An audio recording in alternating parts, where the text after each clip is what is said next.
Coyotes men's basketball coach Jeff Oliver joins us this afternoon. The 2012 Coyotes begin the season with an exhibition game Wednesday, November 7th, when they play host to the Caltech Beavers.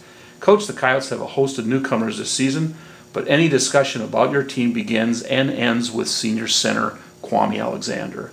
What do you expect out of your returning all-region post player? Hopefully it doesn't end, but he is a key component for us. Obviously, he is the one guy that's coming back that was significant minutes from last year.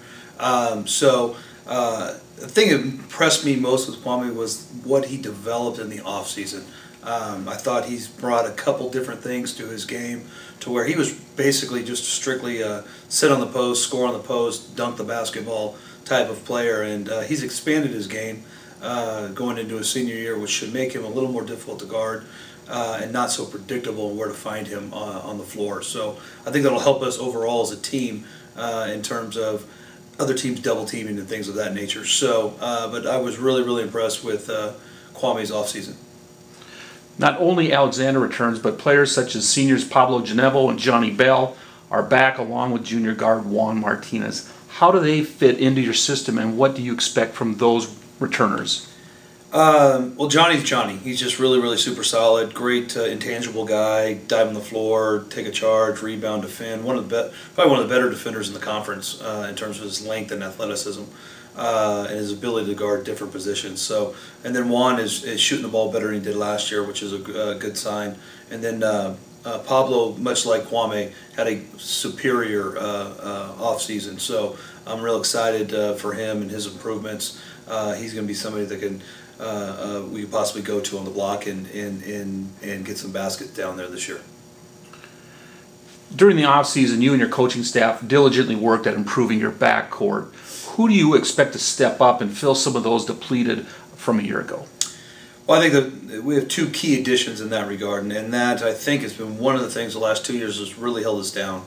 Our post play has been pretty good the last couple of years, and we just haven't had a real sound group of perimeter guys around those post players. So with Kwame coming back this year, we've added Brian Goins, Diablo Valley College, probably one of the best guards in the state, if not the best guard in the state, and from junior college. He's a tremendous scorer, and he's very good at making people around him better also. So he's very dynamic, and I'm excited to have him. He's something we haven't had in a long time at the guard spot in terms of having the ability to put the ball in the basket.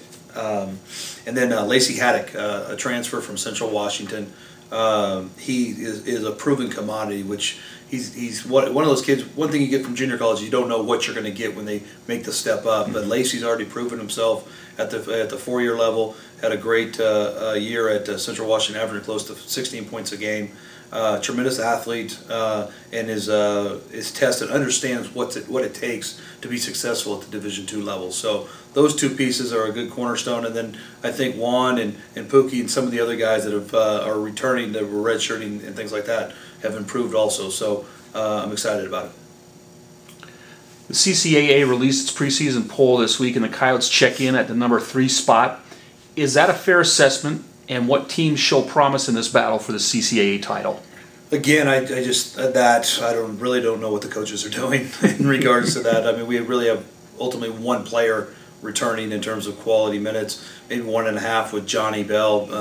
But for us to have that, I think it goes a lot just basically on the tradition of the program and all the championships that we have had here in the past. But going on merit and what we've proven and what our roster says, we probably should be way down, more towards the middle lower, until we can figure out if our guys can step up and play at this level. But I think the conference is going to be extremely difficult. I thought some of the teams that the coaches picked towards the bottom should be up towards the middle upper.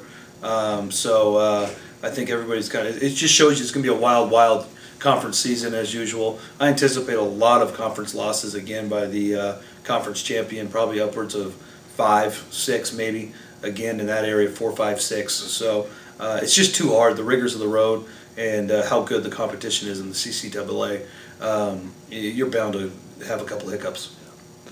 The schedule sets up with the season opener on Tuesday, November 13th at Always Tough Westmont. You have a sound non-conference schedule that also features a pair of games at one of the premier venues in all of Southern California, Citizens Business Bank Arena, Ontario.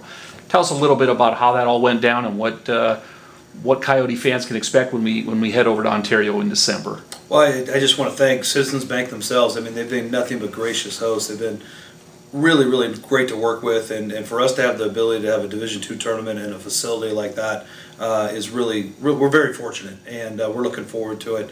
It'll be a great experience for all the players involved. And then also, if we're fortunate enough to get to the semifinals or the finals of the conference tournament, we already have our feet wet in the venue that where the conference championship will be held this year. So hopefully that gives us a leg up if we can get there. It'll be a long haul, but that facility is phenomenal. I think it'll be a joy for everybody to play in. Coach, we thank you for your time, and we wish you the best of luck as 2012-13 is set to begin. Thanks for having me.